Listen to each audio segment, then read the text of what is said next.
La UAS es y seguirá siendo un barril sin fondo, como se explica que un candidato a la rectoría gaste tantos millones en una candidatura para convertirse en rector de la UAS. Y ciertamente eso es preocupante. Ya lo había dicho en una invitación que tuvimos, una participación con el ex rector de la UAS, Franklin Almeida Rancière. Hablaba justamente de que había en un momento que investigar esto. Yo quisiera retomar esta parte del comentario para un poquito solidarizarme con la parte que tocaba Providencia, porque ya también lo hemos dicho en varias ocasiones, y es que entendemos que ciertamente la UAS ha perdido su esencia. La UAS para Francis, que fue parte de la UAS, Providencia, yo, no Oscar, porque Oscar yo tuve 3 años en la UAS. Ok. Somos osdianos. Somos, y nos duele. 77, 24, 77.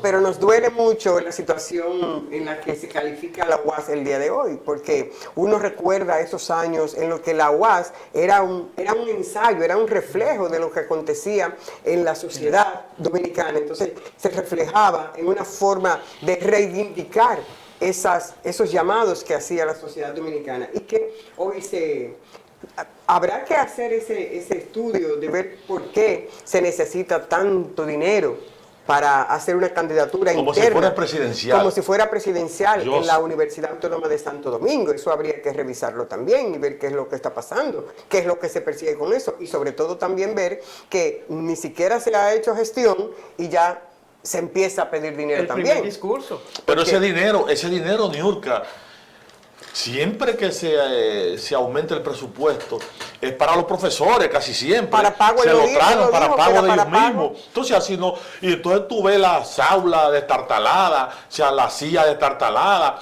Y entonces, porque se han cambiado el título, los decanos y los docentes. ¿Tú me estás entendiendo? Sí. Pero el nivel académico, el nivel profesional, deja mucho que desear. También deja mucho que desear, como tú dices, Niurka, es pobre de los muchachos, de mis colegas incluso.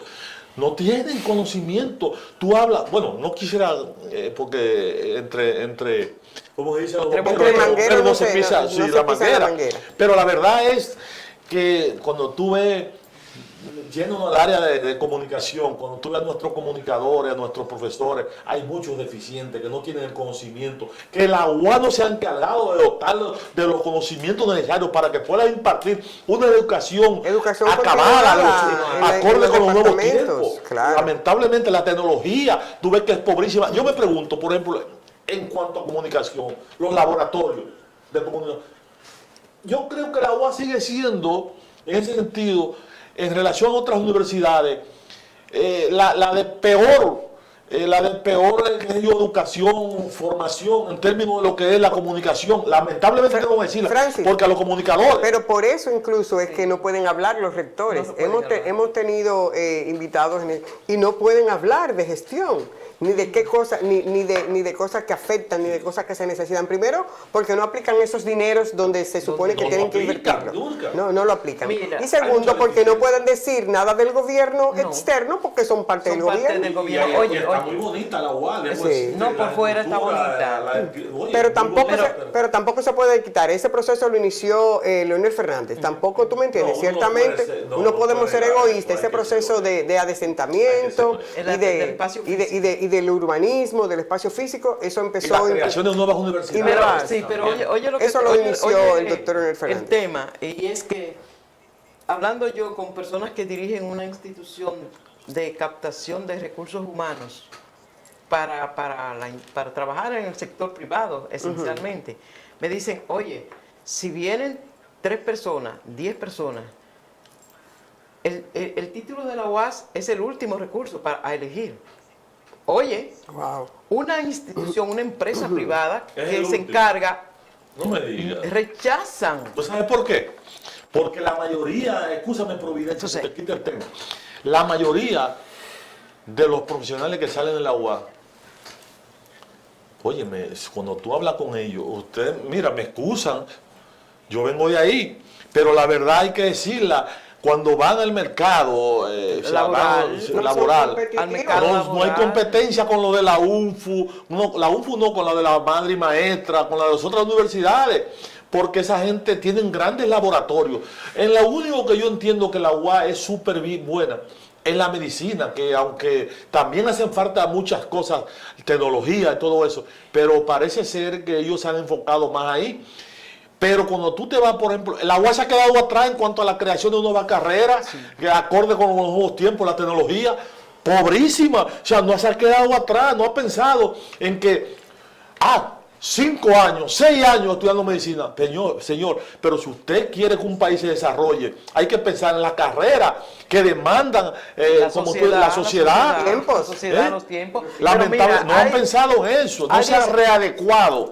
Y eso hay que cambiarlo. Ellos se el currículum, ¿cómo dice? La currícula. Hay que adecuarla a los nuevos tiempos. Y ellos se ufanan de que hay 18 extensiones en diferentes provincias del país. Bueno, ahora es verdad eso. Ahora el presidente estuvo en Baní dando el primer Picasso para la extensión de la UAS en Baní.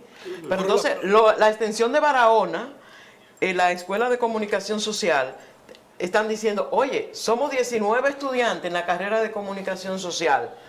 Y no es verdad que los profesores se van a dirigir desde la capital a Barahona a darle clase a 19 muchachos que están estudiando comunicación social. O sea que hay que hacer una readecuación. Ese es un ejemplo. Eso tiene que ver con el Departamento de Extensión de la UAS, que es el que tiene que trabajar en eso. Como tú lo bien estuviste expresando, de los 3 que estamos aquí, el que se hizo profesional fuera del país fui yo. Y a mí siempre me sorprende este show para elegir rector de una universidad.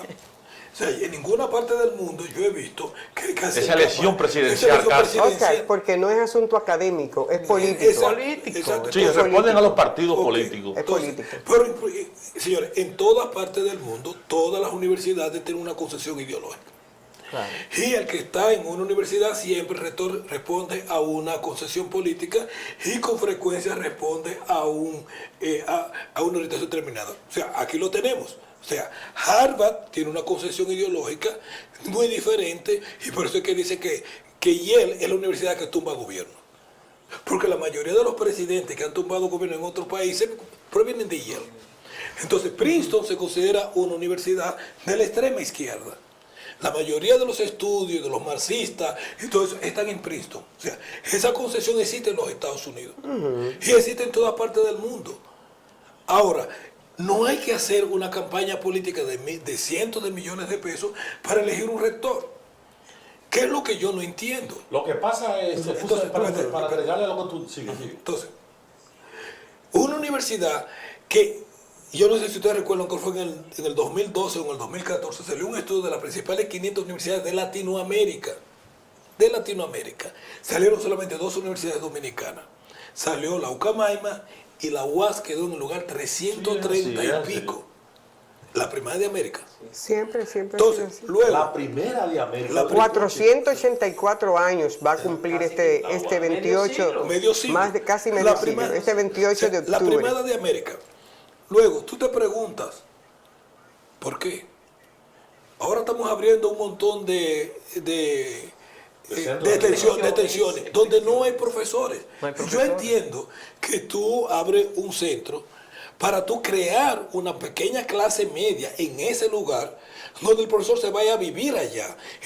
Pero si el profesor tiene que estar viajando de la capital a Baní, ¿cuál es el sentido de abrirle en Baní? Pero el asunto es, Oscar, que no hay la UAS no tiene un programa de educación continuada para el perfeccionamiento, como tú dices, y la adecuación de los locales. Lo ideal es que esas extensiones de...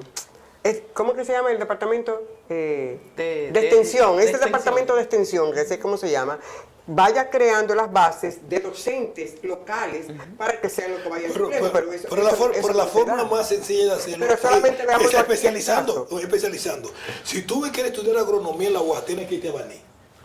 Porque en Baní, la extensión lo que hace es que estudia. Tú no vas a la capital de agronomía, tú vas a Baní. Eso significa que el profesor de la Facultad de Agronomía tiene que irse a vivir a Baní. Entonces, todo el que quiere trabajar en agronomía tiene que irse a Baní porque el departamento de agronomía, usted quiere estudiar medicina, bueno, usted se va a tal sitio, a Barahona, y todo lo que tiene que ver con medicina se va a Barahona. Así, el profesor que vive en la capital porque quiere estudiar, tiene que mudarse a Barahona. Entonces, eso es lo que tú haces. Tú divides en eso en función de que tú quieres crear cierto tipo de extensiones que te permitan a ti desarrollar un lugar. Toda esa deficiencia es precisamente lo que hace que sectores importantes en la República Dominicana apuesten a que se privatice la UAS. Que en una ocasión esa fue una de las luchas que se generó en la UAS. Cuando se creó la UNFU, recuerden, ustedes estaban pequeños, estábamos prácticamente pequeños, pero se dio un problema interno en la UAS, que eso produjo que un sector importante de la UAS se fuera hacia la UNFU, a la creación de la UNFU, porque de seguir así vamos hacia el despeñadero, vamos hacia la deriva también. Pero también yo entiendo y yo sé que es importante como partido político, como gobierno, tener, y como, bueno, ya lo dije, partido político, tener como esas ramificaciones, estos tentáculos en las diferentes instituciones que tiene la sociedad dominicana, porque es una forma de tú apretar y de tú imponerte. Lo mismo pasa con todos los estamentos, con todos los gremios de profesionales en la República Dominicana, en el que, y eso ha dañado mucho, señores, en el que todos los partidos políticos quieren tener la influencia, llámese el Colegio de Periodistas, que no es la excepción, el Colegio de Abogados, el CODIA, Colegio de Ingenieros y Arquitectos en la República Dominicana, exactamente, y agrimensores, es decir, todos quieren tener, donde siempre se demostró esto es en la ADP, que es la Asociación de Profesores Dominicanos. Es decir, siempre los partidos quieren tener e imponer a través de las instituciones y lo logran, pero al final los que salen perjudicados son los más. Son las instituciones como tal que pierden la institucionalidad y los gobiernos creen ellos que salen favorecidos, ¿tú me entiendes? Porque cuando tú impactas de una manera no podemos llamarle un término porque no quiero ser grotesca asumiendo esto, pero sí, de querer asumir el control total, no permite que haya el desarrollo que están hablando los muchachos, de ese desarrollo de extensión, de esa planificación en la extensión de una escuela como debe ser y de los docentes sobre todo, y de dar estas clases continuadas para el perfeccionamiento, porque en más de una ocasión se ha demostrado, como bien decía Francis en principio, que el profesorado de la UAS deja mucho que desear en diferentes áreas. Entonces, esas son cosas que yo entiendo y ojalá, bueno, nosotros estamos diciendo esto, pero ojalá que este 484 años de la fundación de la Universidad Autónoma de Santo Domingo, la casa de altos estudios más viejas del mundo, señores, 485, 28 de octubre de 1538, ojalá que nos sentemos sobre la mesa y que redefinamos un poquito, si es así, definir la misión y la visión de nuestra legendaria universidad. Ojalá no perdamos los estribos porque definitivamente campañas de este tipo te están diciendo que realmente ahí no se está manejando la doctrina pedagógica, ahí no hay eso, ahí lo que hay es pura política, pura política y ojalá esto, y los dineros. ¿A cuánto asciende el presupuesto de la UAS? Y mira, estamos concertando, y ojalá eso lo vamos a dilucidar, estamos concertando una entrevista del nuevo rector de la UAS.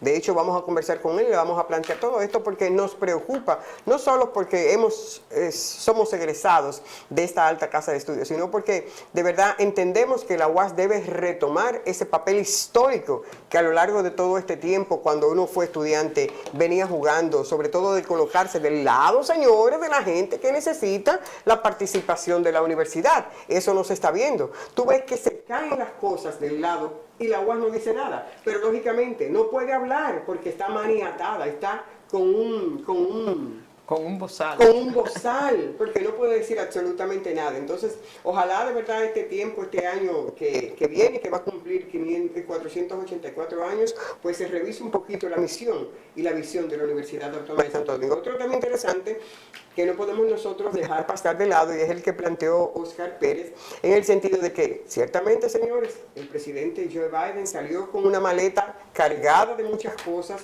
de que iba a traer muchas cosas para la gran nación, esta nación que amamos, que queremos que todo mejore, pero que entendemos que a veces los hombres y esos dos partidos que existen aquí manejan a su antojo. Definitivamente el presidente Joe Biden vino sin nada de lo que había programado.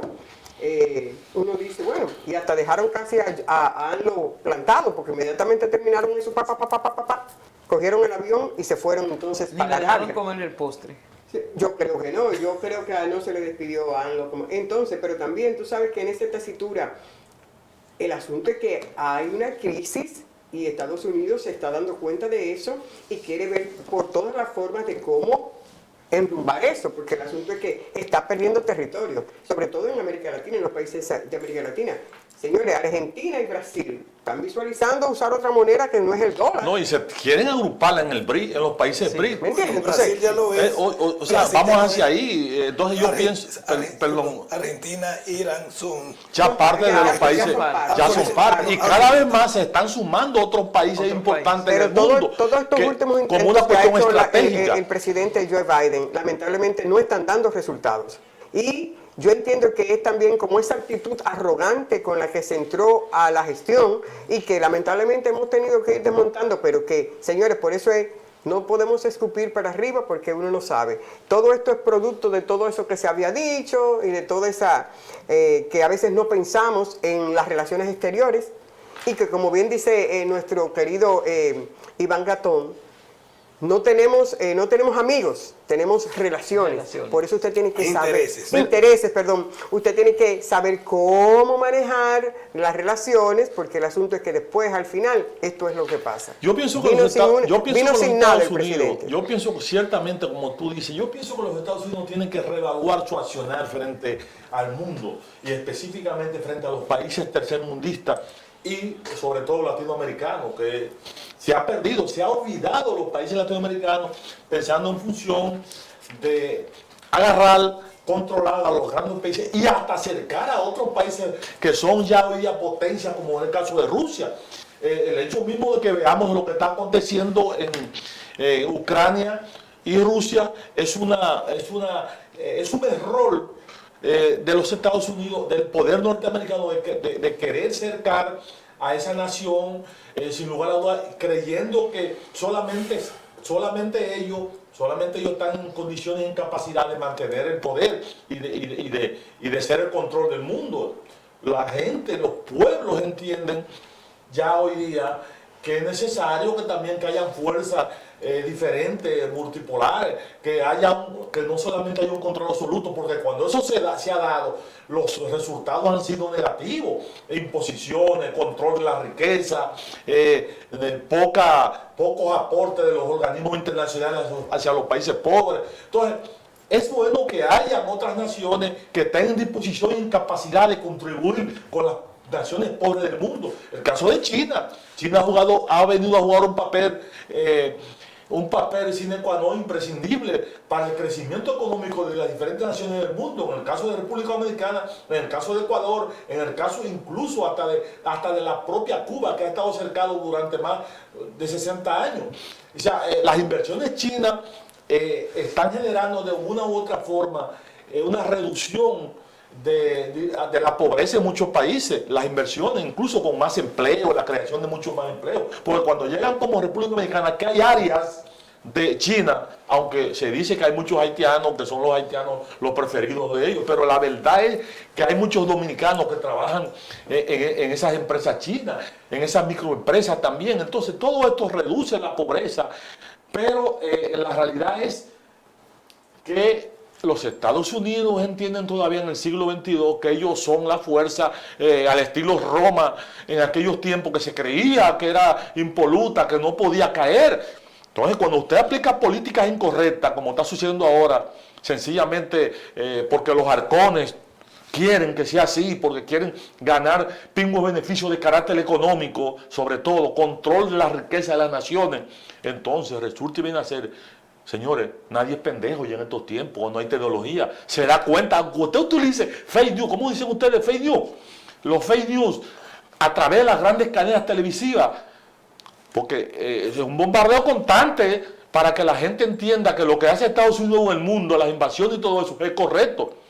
Y no es que estemos criticando a los Estados Unidos, porque los Estados Unidos han hecho grandes aportes a la humanidad y sigue haciéndolo hoy día.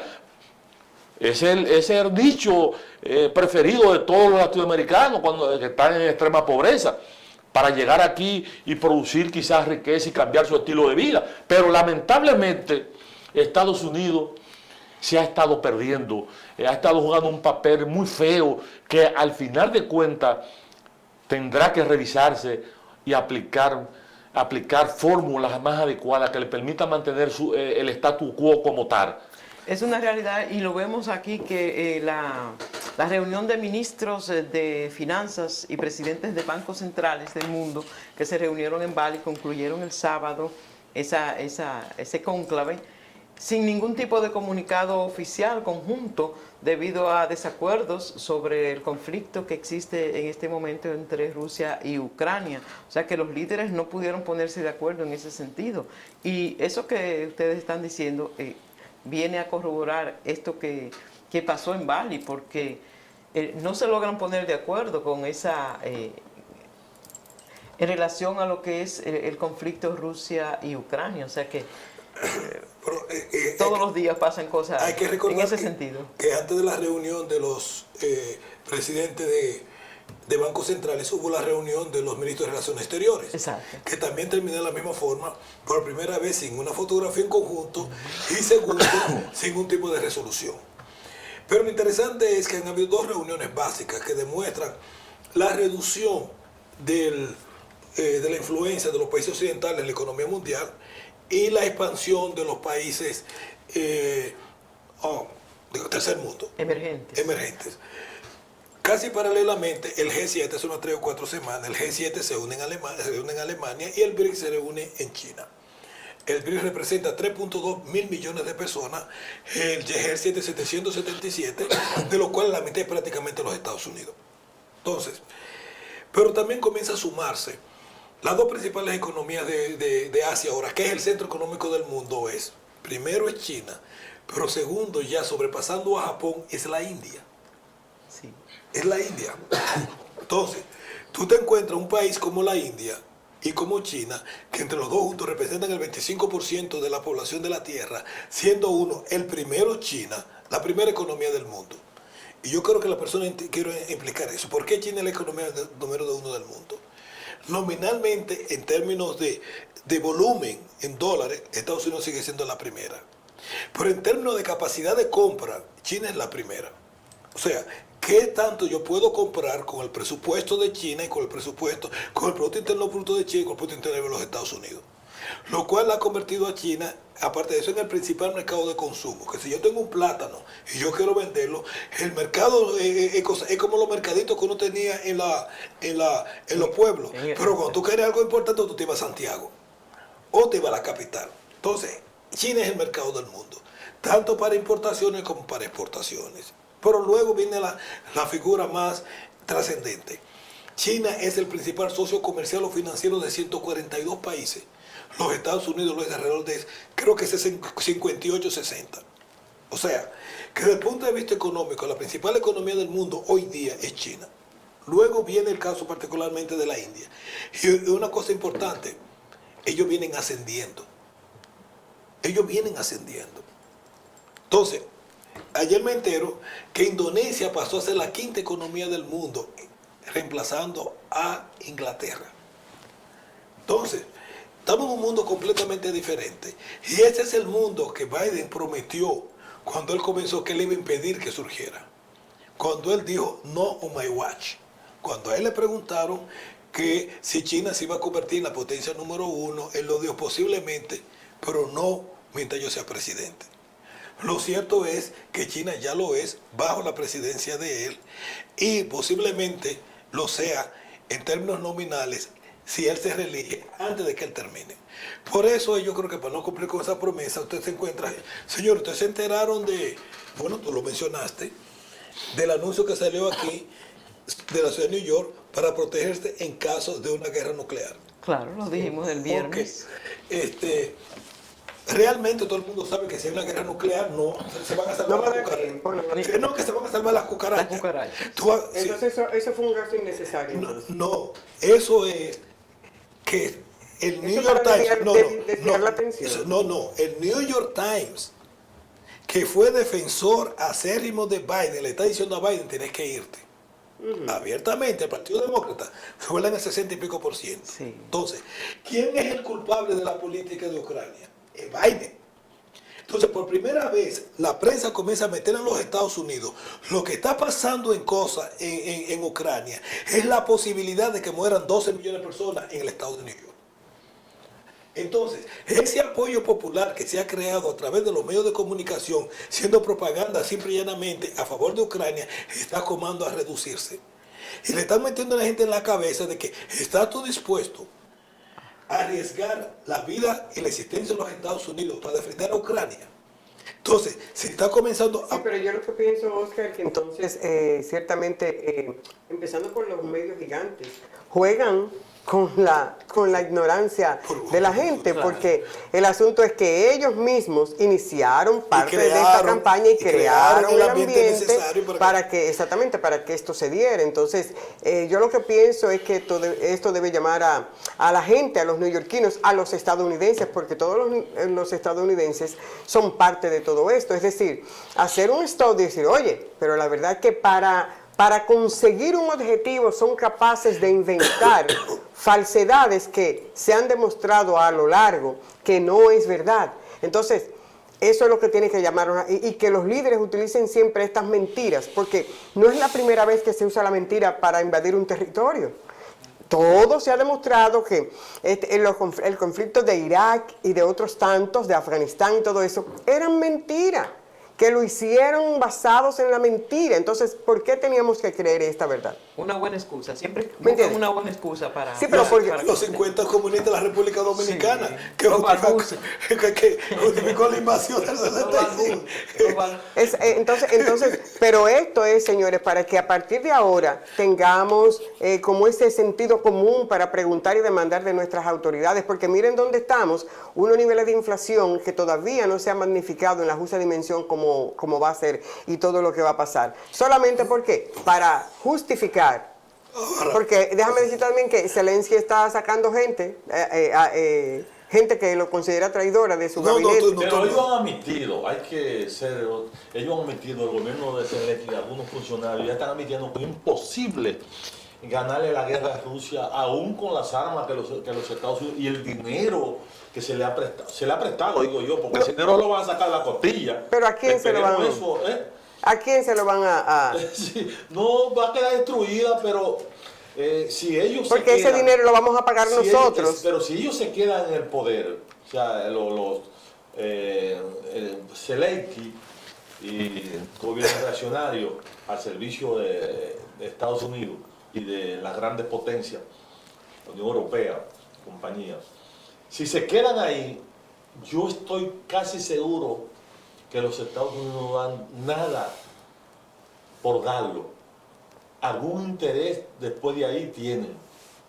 Aparte del otro que es cercar a Rusia, sin lugar a dudas, cercar a Rusia y estar cerquita de Rusia para bloquearlo e impedir que Rusia siga expandiéndose en Europa, porque Rusia no se ha expandido en Europa sobre la base y en otros países sobre la base de la intervención. Vamos a estar claros. No. El que me dice eso va a tener problemas, porque yo no he visto la primera invasión de Rusia, salvo la de aquella ocasión de Afganistán. Ellos reconocieron que cometieron un error y se replegaron. Ahora se dedicaron a invertir, a crecer económicamente y a desarrollarse de manera armamentista, porque hay países que tienen el concepto, y es así, es cierto, que si tú no te fortaleces militarmente, Estados Unidos no te toma en cuenta. El caso, por ejemplo, de Irán. Si Irán no tuviera las armas que tiene destrucción masiva, o digamos el caso de Corea del Norte, ¿usted cree que Estados Unidos no hace mucho que hubiese invadido y que hubiese cercado y hubiese hecho de todo? Pero como existe un contrapeso de carácter militar,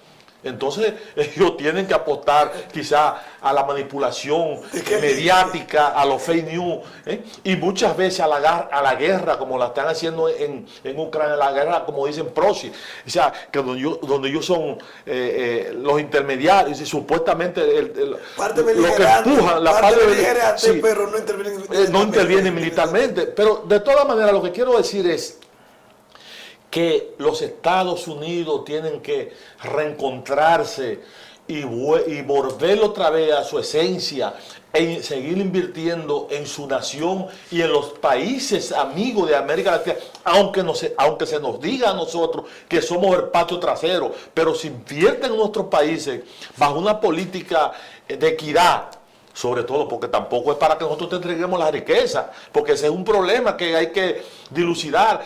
Yo voy a invertir y ya yo me cojo el país. Me cojo las aduanas, como han hecho otros países, como hicieron en otra ocasión en República Dominicana.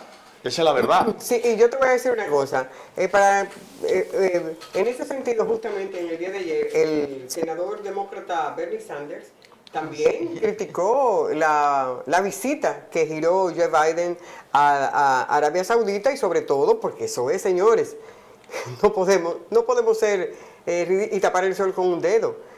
Si cuando estaba este periodista secuestrado y tildamos de asesinos y todo, y vimos cómo el príncipe se paseaba y no pasaba nada y lo criticamos, entonces ¿cómo es posible que, reconociendo eso en términos internacionales, vamos a saludarlo y como que desconocer eso que pasó con el periodista que asesinaron? Perdona, pero no es solamente lo que pasó con el periodista, lo que el propio Biden dijo que iba a hacer, que iba a convertir al príncipe Mohammed en un paria de las cosas y que iba a hacer que nadie le hablara a él a nivel internacional. El problema es que el que Biden haya hecho, porque él nunca lo hizo, porque creo que al año siguiente del asesinato del Kosovo hubo la reunión del G20 en Argentina. Y Mohammed fue, se saludó con todo el mundo y todo el mundo se tiró fotos con él. Sí. O sea, los Estados Unidos no iba a sacar del mercado a la gasolinera del mundo. Ahora, el hecho de que Biden, después de todo lo que él dijo y después lo que dijo el Congreso de los Estados Unidos en contra del príncipe Mohammed, el que haya tenido él, recuerden que cuando comenzó la guerra, el príncipe Mohammed no le cogía el teléfono a Biden. No. Biden, pero le cogía el teléfono a Putin. Cuando Putin lo llamaba, él cogía el teléfono. Cuando Biden lo llamaba, él no cogía el teléfono. Biden va intentando, pero ya es demasiado tarde. Entonces, pero hay una cosa que yo quiero que la gente entienda, que eso fue lo que dijo Francis. ¿Qué tan cierto es eso? Y voy a dar dos ejemplos básicos. Cuando la guerra de los contras en Centroamérica, los Estados Unidos estaban gastando $2.000 millones anuales para tumbar a los sandinistas. Los sandinistas salen del poder y la Chamorro, ¿te acuerdas de las elecciones? La Chamorro llega al poder. Nicaragua le pidió a los Estados Unidos $250 millones anuales de ayuda para recuperar, para restablecer el país. ¿Tú sabes a cuánto fue lo máximo que llegó la cosa? A $190 millones. De 2.000 millones para destruir a 190 solamente para cosas. En el caso de Afganistán, después de pasarse 20 años destruyendo Afganistán, no solamente que los Estados Unidos no le ha dado un centavo a Afganistán para recuperarse, sino que $20.000 millones que el gobierno afgano tenía en bancos norteamericanos han sido frisados para recompensar las pérdidas de los Estados Unidos. Todavía incluso ni le han pagado a los guardias que fueron a combate y que le prometieron villas y castillas, dentro de los cuales hay dominicanos también. Sí, no, pero tú estás hablando de los soldados norteamericanos. O sea, ahora... No, a los soldados que fueron como parte de... Pero aquí estamos hablando es de plata del gobierno afgano, que estaban en bancos internacionales, que los Estados Unidos en forma ilegal invade y destruye Afganistán. Y ellos dicen que ellos le van a robar el dinero al gobierno afgano para recuperar las pérdidas que Estados Unidos se auto-ingirió en la invasión de Afganistán. Entonces, lo mismo que pasó hace 200 años con Haití, donde Francia obliga a Haití a pagar 32 veces su Producto Interno Bruto para recompensar por las pérdidas que ellos al sublevarse. Entonces, ese es el tipo de mentalidad que nosotros tenemos en estos gobiernos europeos, que, como dice Francis, tiene que cambiar si ellos quieren seguir jugando un papel importante en la economía del mundo. Así es. Quiero, cuando retornemos, para que entonces justamente en esa tesitura veamos qué pasa con el presidente, con Estados Unidos, que estas propuestas acabadas que trajo el presidente de México no se tomaron en cuenta, y miren cómo venimos con una mano delante, o mejor dicho, con las manos vacías. Vamos a la pausa, inmediatamente retornamos con todo lo que resta del espacio Levántate New York. Ya volvemos.